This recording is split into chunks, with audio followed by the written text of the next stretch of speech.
उत्तर प्रदेश की 18वीं विधानसभा का पहला सत्र सोमवार को विपक्ष के जोरदार हंगामे के बीच शुरू हो गया।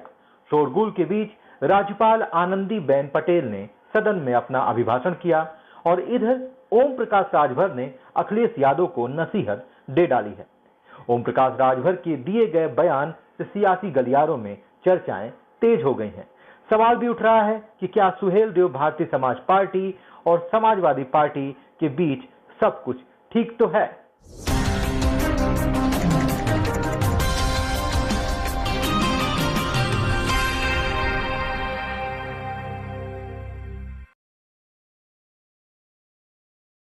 नमस्कार, मैं हूं अभिनेंद्र और आप मेरे साथ देख रहे हैं मुद्दा गर्म है। जी हां, सोमवार को सुबह 11 बजे विधानमंडल के संवेद सदन की कार्यवाही राज्यपाल के अभिभाषण से शुरू हुई, मगर अभिभाषण शुरू होने से पहले ही समाजवादी पार्टी के विधायक बैनर और पोस्टर लेकर सदन के बीचों बीच आ गए और नारेबाजी करने लगे। सपा सदस्यों ने गवर्नर गो बैक के नारे लगाए। इसी शोरगुल के बीच आनंदीबेन पटेल ने अभिभाषण पढ़ना शुरू किया। करीब सवा घंटे तक पढ़े गए अभिभाषण में उन्होंने राज्य सरकार की विभिन्न उपलब्धियों का जिक्र किया। विपक्षी सदस्य हाथों में तख्तियां और बैनर थामे हुए थे, जिन पर पुरानी पेंशन बहाली, कानून व्यवस्था और छुट्टा पशुओं की समस्या समेत विभिन्न मुद्दों का जिक्र था। मुद्दे तो सही थे, चर्चा होनी भी चाहिए, लेकिन मुद्दों से ज्यादा जब राजनीति होने लगती है तो ऐसे मुद्दे गुम हो जाते हैं। शायद इसीलिए जनता अब सत्ता से सीधा सवाल पूछती है। विधानसभा सत्र से पहले सीएम योगी आदित्यनाथ ने मीडिया को संबोधित किया। बजट को लेकर बड़ी बात कही।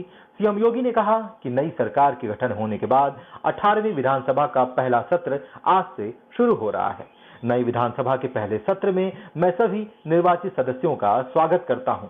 उत्तर प्रदेश सरकार का 2022-23 का बजट भी इसी सत्र में आएगा।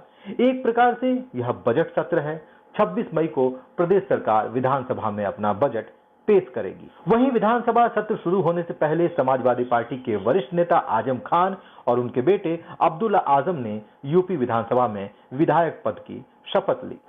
इधर समाजवादी पार्टी के सहयोगी दल सुहेलदेव भारतीय समाज पार्टी के अध्यक्ष ओम प्रकाश राजभर ने अखिलेश यादव को लोगों से मिलने और जनता के बीच जाने की नसीहत दी। राजभर ने कहा कि जब सपा के नेता उनसे मिलते हैं तो वो अपने नेता को घर से बाहर निकलकर पार्टी को मजबूत करने के लिए जनता से मिलने के लिए कहते हैं। उन्होंने कहा कि अखिलेश को लोगों से मिलने के लिए बैठकें करनी चाहिए। न्यूज एजेंसी ANI से बात करते हुए ओम प्रकाश राजभर ने कहा कि समाजवादी पार्टी के नेता जब मुझसे मिलते हैं तो वो कहते हैं कि मैं उनके नेता को घर से बाहर निकलने और जनता से बात करने के लिए कहूं। मैं बस वही कर रहा हूं। उन्होंने कहा कि मैंने यही कहा कि अखिलेश यादव को घर से बाहर निकलना चाहिए, लोगों से मिलना चाहिए, उन्हें आम लोगों से मुलाकात करने के लिए बैठकों की एक श्रृंखला शुरू करनी चाहिए। पार्टी को मजबूत करने के लिए इसकी जरूरत है। अब यहां सारे मुद्दे राजनीति की भेंट चढ़ गए। सपा के विधायकों ने सदन में जनमुद्दा उठाया, लेकिन राजनीति में मुद्दे हवा हो गए। जो कुछ कसर बची थी वो ओम प्रकाश राजभर ने पूरा कर दिया। अब कई मीडिया प्लेटफॉर्म पर जनमुद्दों को उनके बयान ने दबा दिया है। जाहिर सी बात है कि सूबे की जिम्मेदारी सत्ता के पास है तो सवाल भी सत्ता से ही किया जाएगा। सत्ता से सवाल करने में सदन में सबसे अहम भूमिका विपक्ष निभाता है, लेकिन विपक्ष अपने सवालों के साथ जब राजनीति करने लगता है तो जनता भी सोचने पर मजबूर हो जाती है कि जनमुद्दों का क्या होगा।